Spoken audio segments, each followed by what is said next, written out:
السلام عليكم ورحمة الله وبركاته. ازيكم حبايبي، عاملين ايه؟ يا رب تكونوا بخير. النهارده بقى هنعمل معاكم ورق العنب بطريقة يعني سهلة وبسيطة، ما خدتش اي وقت.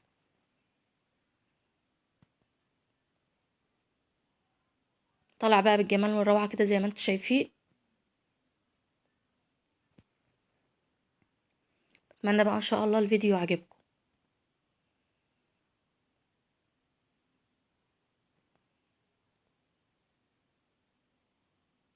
اللهم صل وسلم وبارك على سيدنا محمد. ان شاء الله بقى شوية ورق عنب بيشرفوكم بقى كده في سفرتكم ان شاء الله في رمضان. كل سنة وانتم طيبين. ندخل بقى على الطريقة على طول.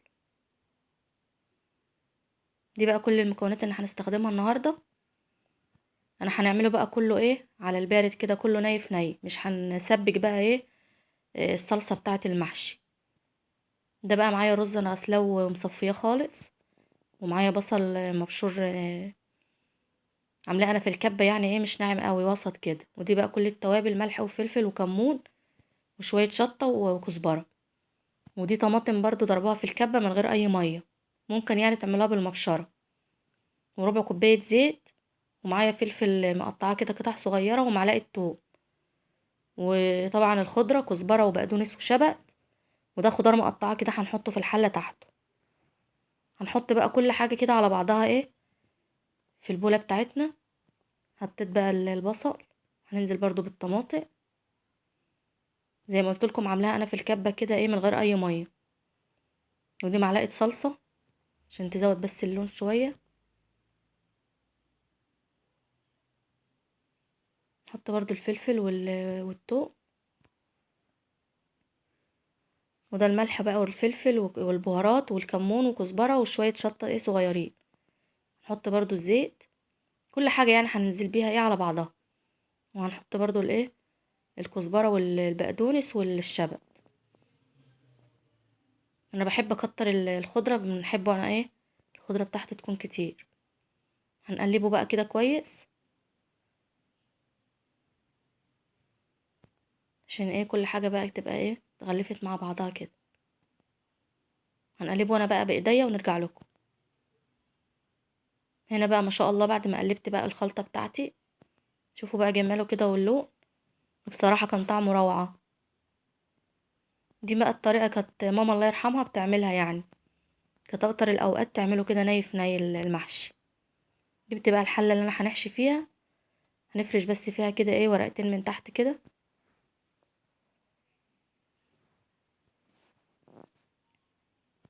والخضار بقى اللي انا كنت مقطعاه ده هنحطه برضو في الايه في الحل. البطاطس والفلفل والطماطم. البطاطس دي كمان ما شاء الله كان طعمها جميل خالص. هنا بقى بعد ما فرشت كل الحاجات كده في الحلة، هنحشي بقى معاكم الايه المحشي بتاعنا. جبت بقى الطبق وفردت عليه كده الورق العنب. طبعا الناحية الخشنة بتبقى فوق، بتبقى جوه يعني، والناعمة بره. هنقفلها بقى كده من كل الجوانب ونلف. نضغط بقى كده ضغط عليها عشان تبقى ملفوفة جامد. زي ما انتوا شايفين كده طالعة ما شاء الله. هنعمل كمان واحدة معاكم.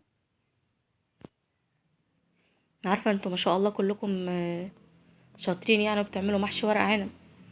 بس يعني انا حبيت ايه اشارك الطريقة معاكم، لان في لسه بنات بقى صغيرين، لسه يعني ايه ممكن يكونوا اول مرة يدخلوا المطبخ وكده. اهم حاجة نقفل بس الورقة كويس، وهي هتتلف معانا بكل سهولة.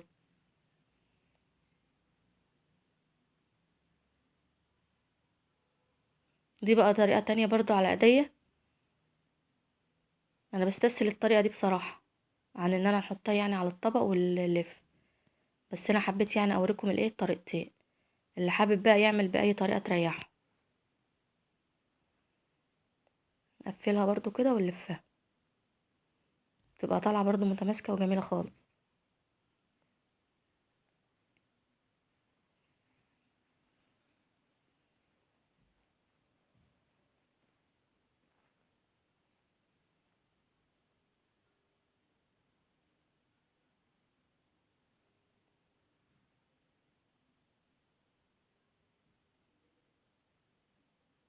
زي ما انتوا شايفين بقى كده بنفس الطريقة.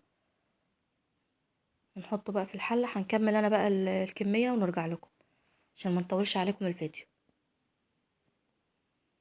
هنا بقى ما شاء الله بعد ما خلصت بقى كل كمية المحشي هنعصر بقى عليه كده ليمون.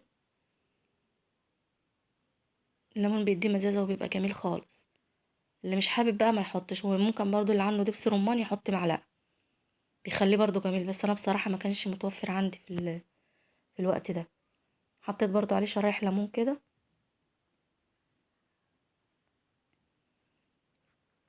هننزل بقى عليه بالشوربة بتاعتنا. انا ما كانش عندي بقى شوربة فعملت له كده مية مغلية وحطيت عليها معلقة صلصة وشوية ملح وشوية فلفل.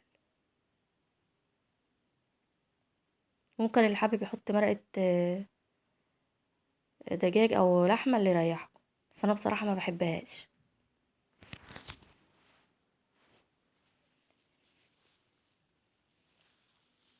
ننزل بقى عليها على المحشي بتاعنا.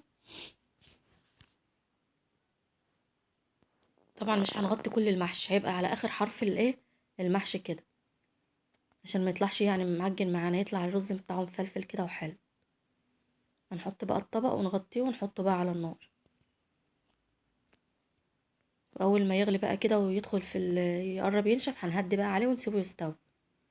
هنا بقى ما شاء الله المحشي كان خلاص استوى.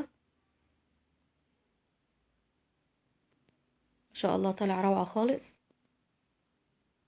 زي ما انتوا شايفين كده. هنقلبه بقى معاكم في الطبق.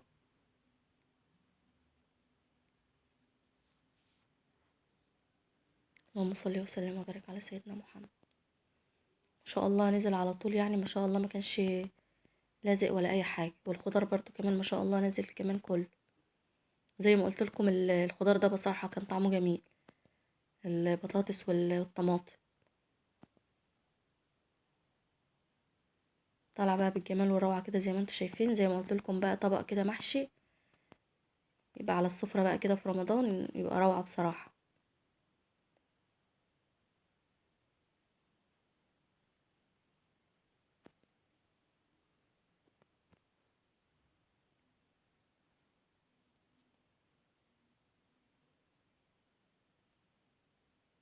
رز بقى كمان من جوه مفلفل وطيب خالص ما شاء الله.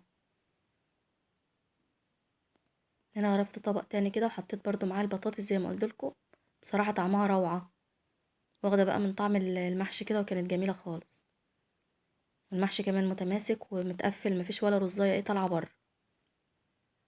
بقول لكم بقى ما تنسوش حبايب اللايك. بتمنى بقى ان شاء الله الوصفه تكون عجبتكم وتجربوها بقى ان شاء الله وتقولوا لي رايكم في التعليقات.